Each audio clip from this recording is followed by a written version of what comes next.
Tahukah kamu bahwa ada teknik-teknik yang mampu membangkitkan pohon buah yang enggan berbuah? Nah, hari ini saya akan mengajarkan 3 metode yang sudah digunakan sejak bertahun-tahun lalu dan kemungkinan besar belum pernah kamu dengar.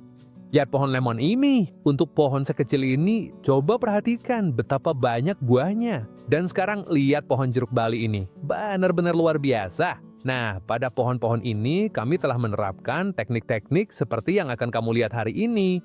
Dan yang terbaik dari semuanya adalah kamu bisa melakukannya dengan barang-barang yang kemungkinan besar sudah kamu miliki di rumah. Caranya sangat cepat dan hampir semua orang bisa mempraktikannya.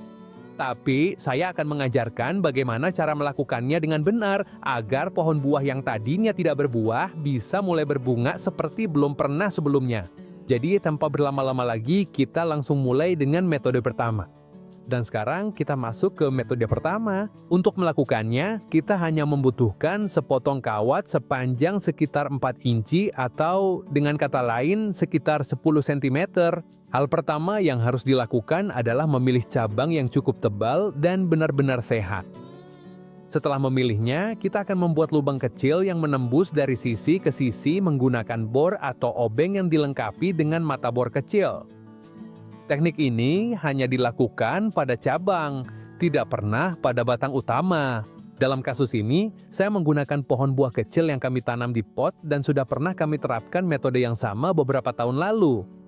Seperti yang bisa kamu lihat, sekarang pohon ini benar-benar penuh dengan buah, jadi sebenarnya tidak perlu dilakukan lagi. Saya akan melakukannya hanya pada salah satu cabang untuk menunjukkan kepadamu persis bagaimana caranya. Setelah membuat lubang, kita ambil potongan kawat dan masukkan ke lubang yang udah kita buat. Kemudian kita satukan kedua ujungnya hingga membentuk sebuah lingkaran kecil atau anting. Lingkaran itulah yang memberi nama pada metode ini, metode Zarcillo. Dan anting itu pindah ada di sana secara kebetulan.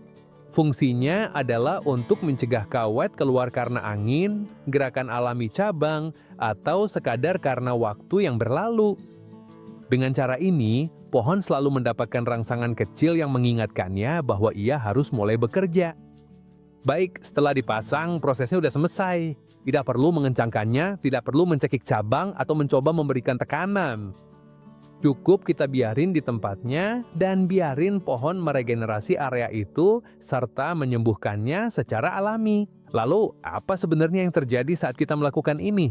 Dengan menusuk cabang, kita menyebabkan sedikit kerusakan lokal yang langsung terdeteksi oleh pohon.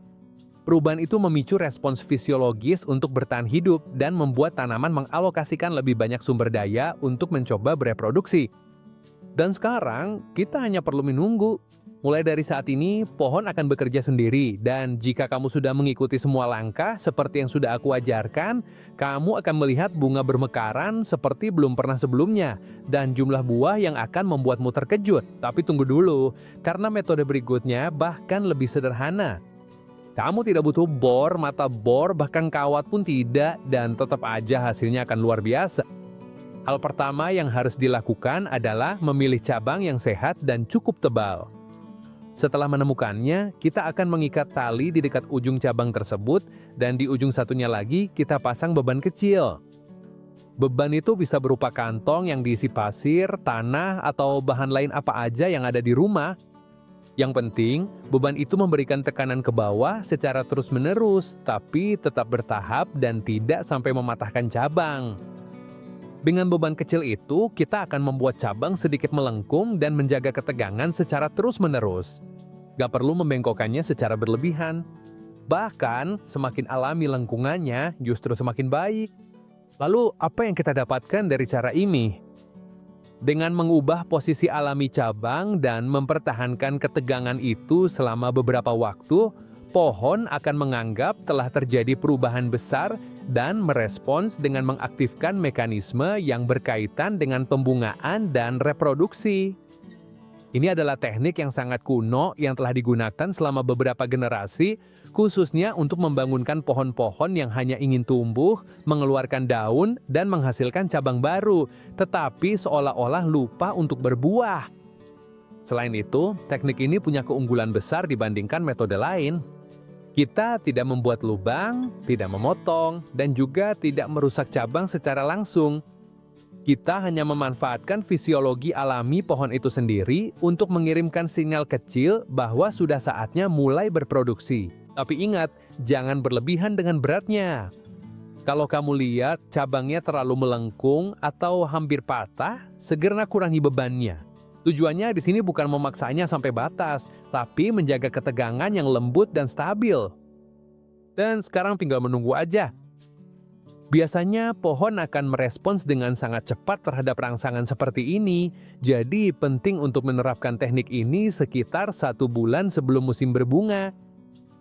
Ngomong-ngomong, jika Anda tidak tahu kapan harus melakukannya di daerah Anda, beritahu saya di kolom komentar di bawah. Beritahu saya dari mana Anda menonton dan buah apa yang akan Anda coba, dan saya akan memberitahu Anda waktu terbaik untuk mempraktekannya.